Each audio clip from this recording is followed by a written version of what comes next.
I learned you only have a month left with us, Onochie said to Ogadinma, whom he had invited into his office. Yes, sir. Service year ends on the 17th of next month, she replied. So, what's the next thing? Get a better paying job? Not that you don't pay well, but I need to take care of my mothers and sisters, she said with a self-mockery smile. Take care of your mother and sisters? I thought the eldest was married. Okay, maybe my mom and my younger sister, since my elder sister is married already. But that has always been our plans before she decided to marry, Ogadima said. That's good. Is it because you want to make money that you swore off marriage? It's not because I want to make money that made me decide not to get married. It's just that marriage isn't for me. My goal in life is to make life better for my mother and sisters, Ogadima replied. Okay, so have you gotten any job offers yet? No, but I've been sending out my resume. Which line of career are you pursuing? Ogadima smiled mischievously, in a way Onochie always found endearing because it revealed the dimples on her cheeks. Before I worked there, I'd always thought of being a broadcaster and probably taking a course in journalism.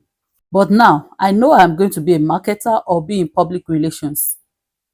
Another reason I can't continue with this job is because I wish to run a weekend program on marketing, she added. Onochie smiled at her. I like that you have your life planned out and that you are focused, though too ambitious, he said with a lopsided smile. Ah, too ambitious? If I'm not too ambitious, who will? She said dramatically. I hawked Taya in Enugu and Abuja. If not for God and my sister, Zarachi, who insisted that I was too brilliant to be a street trader, I wouldn't have gone to school. Now that I'm a graduate, that certificate must fetch me my dreams, she said passionately. Onochie looked at her in surprise. You once hawked? He asked. Ogadima looked at him and smiled. Yes, Oga, I hawked as a child, till my mother was able to secure a store where I was the chief operating officer, marketer, purchasing officer, and everything joined, she said, using her hands in demonstration. It's hard to believe. That must have been tough, he added. Tough? Tough is an understatement. That's why I want a better life for my siblings and mother, she said soberly, staring into space. Her statement was followed by silence, as both of them seemed lost in thoughts. I admire your tenacity, Ogadima. And if you ever need a job, you will always have one here. And we could look at giving you the weekends off, her boss said. Really? She asked, mouth agape. He nodded with a smile. Thank you, sir. I do appreciate it, she whispered, a bit emotional. Mama stood with a concerned look as Ogadima carried an overnight bag and headed towards the door. Mama, leave her. She has explained to you several times now. Uzoma, who was home on holiday break, said. But is she not a nanny? Her mother asked. Ogadima turned back to her mother. Mama, you are one of the kindest people I know, and you taught us to be kind to others. Also, you know I am not one for frivolities. So if I told you that my boss called me to help watch his children, you should know that I know what I am doing, Ogadima said. I understand, but not you sleeping over, her mother said in concern. I have written out the house address. My boss is on board a plane to Lagos as we speak. He isn't getting back till Tuesday. So should I reject his SOS call? Don't they have a mother? Mama insisted.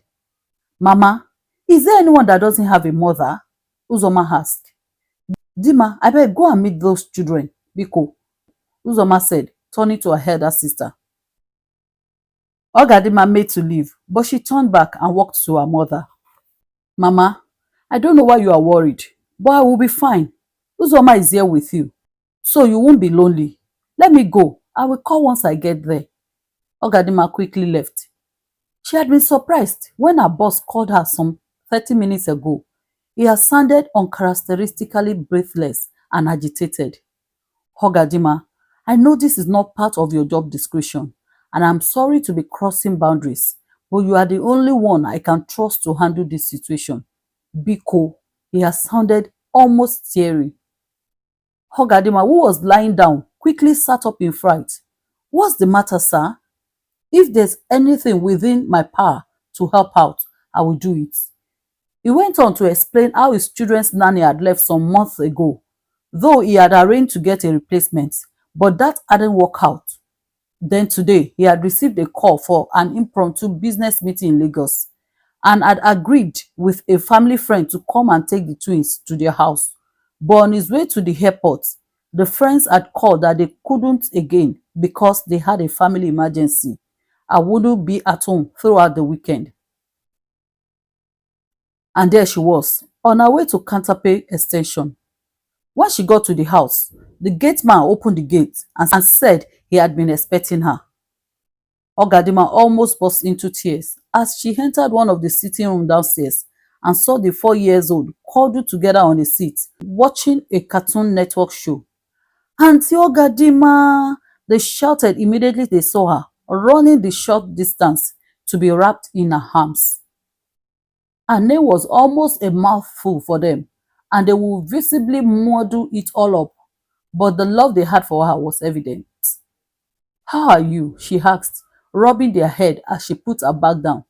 We are hungry, they chorused. Really? Where is the kitchen? They gladly led the way to the grand and modern kitchen. Thankfully, there was enough food in the freezer and the small kitchen pantry.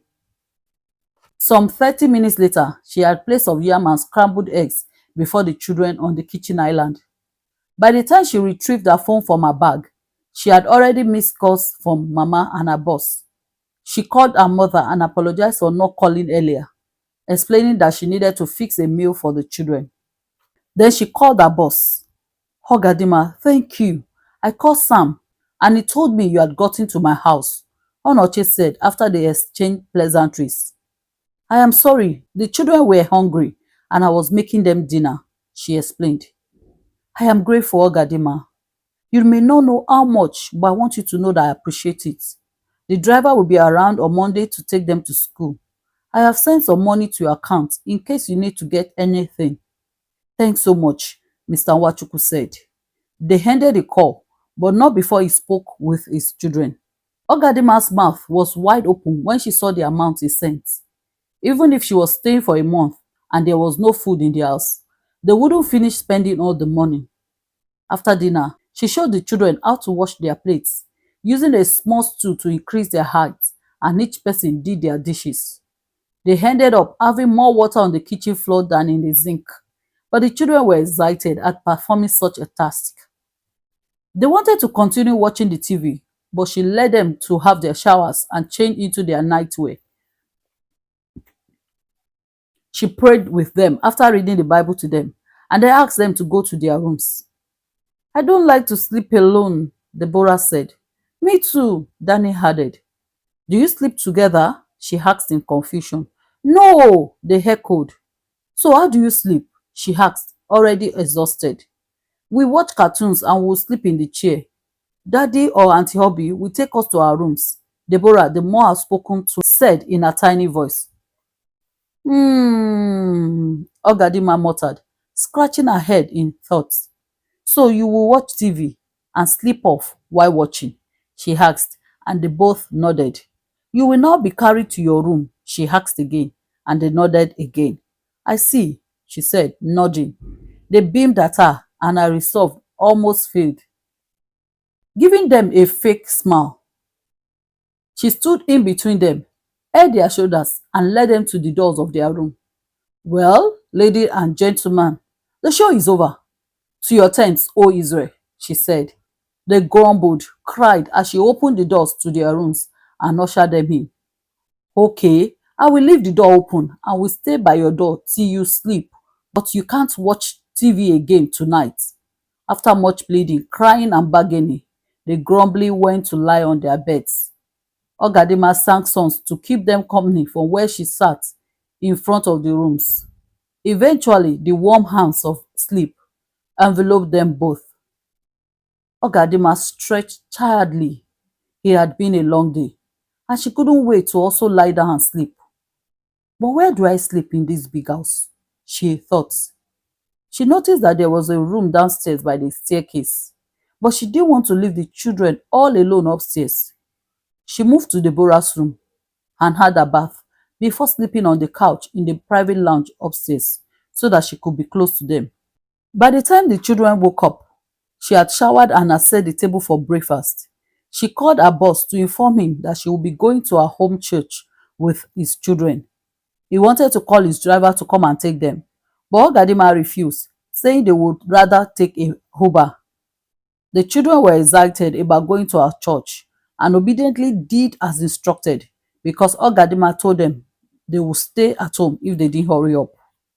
She thought of how and where to plait Deborah's hair, and it suddenly dawned on her that Uzoma is a good hairstylist. When they got to the church, she took the twins to the children's church and quickly but quietly sneaked into the main church as the service had started already. She was able to get a seat behind Uzoma and her mom. When it was time to give offering, she patted her mom's shoulder. "Mama, give me money for offering," she teased, startling her mother. Mama quickly controlled herself on realizing they were inside the church and not the house. Immediately church service ended, questions started rolling in. "I need to pick the children, oh," Ogadima yelled in the middle of their gist. She had totally forgotten about them. She turned around and saw Zarachi, who was coming to join her family. She greeted her elder sister casually and rushed off. She soon returned with the twins, who had a cone of ice cream each in their hands. Mama exclaimed on sighting them. "Hey, Jime!" Zarachi bent to ask for their names and hugged them. "No wonder you are smitten with these children. Gosh, they are adorable," Uzoma added. "Daniel, Deborah, these are my sisters and my mother. Say good afternoon, ma," she instructed. The children repeated, "Good afternoon, ma." Afam joined them and asked to know who the children were. They all decided to go to Zarachi and Afam's house for lunch. "Ogadima, are you doing the right thing?" Zarachi asked as they stood in their kitchen, waiting for the rice to boil. "What do you mean?" she asked, puzzled. "Why are you the one taking care of your boss children? What happened to their mom?" she asked irritably. "I don't know what happened though, but I think she traveled. Maybe she's all this career woman who do a lot of traveling," Ogadima replied, not really certain of what the right answers were. "Well, don't set yourself up for hurt or pain," Zarachi advised. "How? I don't want you to become too attached to those children and their mother decides she doesn't want you in their lives. That will break your heart. And what will you do then?" Ogadima looked pained at the thought of what her sister had said, and for the first time, she had nothing to say. Uzoma helped Deborah to plait her hair. The little girl slept off while they were at it. Hafam offered to drop them off. He dropped her and the children off first. "Your guy is a big man, oh," Uzoma exclaimed when Afam parked in front of the Wachuku's house. She helped her to carry one of the sleeping twins into the house, while the others waited in the car outside the premises. "Ogadima, see house!" Uzoma kept exclaiming as she entered with the sleeping child. "Who would not love to stay in this kind of house? It's beautiful," she continued. "I was more stunned than you when I first visited, but I comported myself because of the guests around. Hey, see oh," Uzoma kept exclaiming as she touched one thing after the other in awe. "You better go back to the car before Mama will have your head." Chapter 5.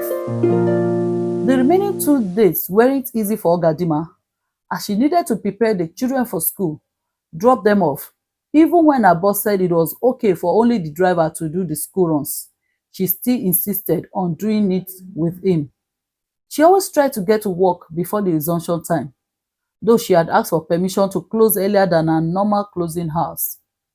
Mr. Nwachukwu had said he would speak with the admin to allow her some free time, but she had refused, saying she didn't want to be the topic of the office grapevine gossip.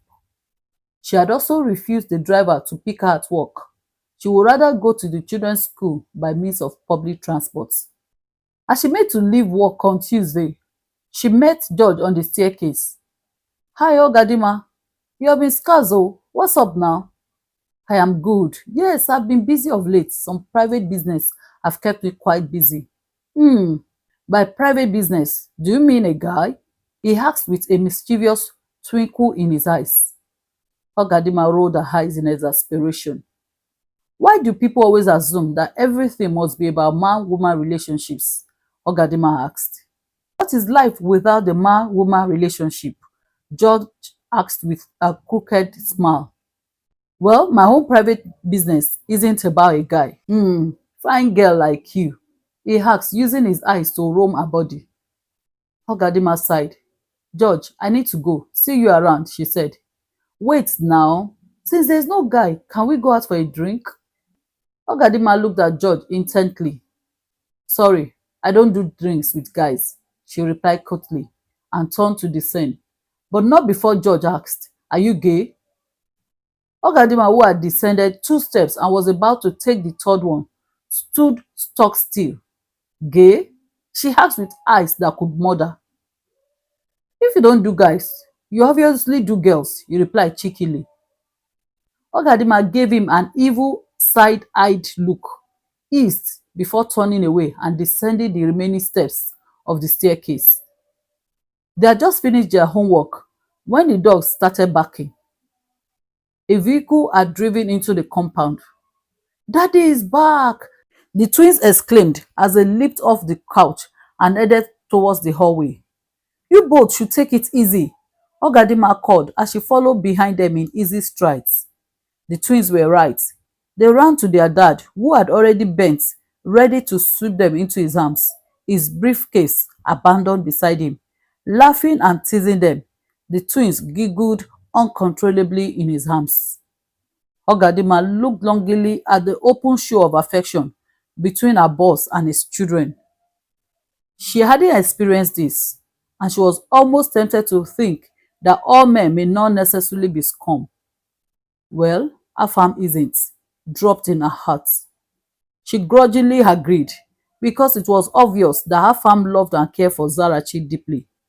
He was always looking out for how to help her improve, caring for everyone that Zarachi cares about, and the affection and respect he obviously showered on her was enormous. Well, that's one in a million, she quickly made a defense in her mind. Ogadima, how are you? Mr. Nwachukwu asked as he moved closer to where she stood by the balcony. You are welcome, sir. How was your trip? It went very well. I can't thank you enough for holding the fort. I really appreciate it, he said passionately. It's no problem. The twins and I enjoyed our time together, she said with a smile. The children clung to their father as they entered the house, while the driver brought in his luggage. He entered the smaller sitting room downstairs, sat down tiredly, while his children climbed on him, talking 19 to the dozen. Ogadima left and soon returned with a tray that held a bottle of water and a cup. Onochie looked at her strangely as she stretched the cup of water she had just filled towards him. Water, sir. I thought you might be thirsty, she announced when she noticed his mind was far away. He shook visibly, almost as if he was in a trance, thanked her in a voice that sounded hoarse, and then collected the cup of water from her. When he had drunk and placed the cup on the table, Ogadima informed him that she would be leaving. Why so soon? He asked, almost disappointed. You are back now. I'm sure your wife will soon be back too, so the children can have both parents at home with them, she said with a little smile. My wife? He was totally surprised. Yes, I assume she traveled, and that's why you asked me to stay with the twins, she added, now confused. Daniel, Deborah, why don't you go and watch cartoon? Let me speak with Auntie Ogadima. It's Auntie Dima, Deborah said, telling her dad the name Ogadima had given them as they found pronouncing Ogadima difficult. He looked at her questioningly. I told them to call me Dima before they bite off their tongues while trying to say my name, she informed him with a smile. He nodded understandably before asking the children again to go and watch cartoon. The children left reluctantly, but not before they got some of the candies their dad had brought from Lagos. Ogadima, please sit down. I know you want to leave, but let's have a little talk. Ogadima sat on a chair to his left hand side. She was sitting gingerly on the edge of the couch. I thought you knew, he said in a tired voice. Knew what? She asked, this time completely confused and curious. That my wife is late. She died a few months before the twins' second birthday, he said solemnly. Ogadima gasped, and tears quickly pooled in her eyes. No, I didn't know, she whispered, shaking her head sadly. Sorry, that's my fault. I assumed you knew. It's a known fact in the office. Naturally, I don't do office gossips. Ogadima replied, to which her boss readily confirmed with strong nods of his head. She died in a motor accident. It wasn't easy. My mom came in for about 6 months. Then she organized and got us Obi. She was the children's nanny. Last month, Obi, who had been with us for over a year, had to leave. And that's why you see them come with me to the office every day now, because I haven't been able to get a replacement for Obi. So you're actually a godsend, Onochie explained. I didn't know, she whispered again. I actually thought you knew, and that it was the reason you were always kind to the twins, he replied. No, I didn't. I didn't know why, but I loved them from the first day they ran into me. I mean, who won't? They are adorable, she said with a smile. I know, they are indeed adorable. He took a deep breath and then continued. Aside God, those two children are my word, he said in an emotionally laden voice. So what will you do now? He shrugged. I don't know. I guess I'll just keep searching for a new nanny, he replied. They sat in silence, each lost in thoughts. I pray God will send a good one your way in Jesus' name. I really need to leave now before it gets late, Ogadima said after some minutes. Please let Bolos drop you at home. I would have volunteered to, but I'm bone weary. It was a teary goodbye as the twins clung to her, asking her to stay or even spend one more night. After several rounds of goodbyes and promises to call and visit again, Ogadima left the Nwachukwu's residence. Onochie could barely sleep that night, despite how tired he was. He sat up and moved to the table in his room, opened his Bible on his tablet. The topic for that day on the Bible app he used was obedience. He quickly closed the Bible and groaned. Lord, no, please don't deal with me on obedience again, he muttered as he rubbed his hands down his face. Show her the Father's heart, he heard again in his spirit. He looked down his tablet again and checked the Bible scripture for that day. By faith, Abraham, when called to a place he would later receive as his inheritance, obeyed and went, even though he did not know where he was going. By faith, he made his home in the promised land, like a stranger in a foreign country. He lived in tents, as did Isaac and Jacob, who were heirs with him of the same promise. For he was looking forward to the city with foundations, whose architect and builder is God. Hebrews 11:8-10. As he finished reading the passage, he heard, without faith, it is impossible to please God. God, I am afraid, he whispered. It won't be faith if you are not afraid. All you need to do is trust me, the Holy Spirit whispered to him. He read the article under the passage in the Bible plan that also reinforced the fact that when God asks us to take a leap of faith, it comes with fear, because it's a leap out of our comfort zone to do something totally outside our capacities. But we can be sure that as we take such leaps, underneath us are God's everlasting arms. Show her the Father's heart, Onochie kept repeating. I don't even know how to show the Father's heart, he thought. Who is the Father? What is the Father's heart? He continued thinking. As he asked the questions, the Bible passage where Philip asked Jesus to show them the Father popped up in his mind. He picked his phone and searched for it in the browser. It was in John 14:7-9. Philip said, Lord, show us the Father, and that would be enough for us. Jesus answered, "Don't you know me, Philip? Even after I've been among you such a long time, anyone who has seen me has seen the Father. How can you say, 'Show us the Father'?" "Okay, God, you are the Father, I know," Onochie said aloud. "Yes, I am the Father, and my heart is love," the Holy Spirit replied. He sighed heavily, his mind on the beautiful lady whose smile he found endearing, but who on her own part was obviously not ready for what God was laying on his mind.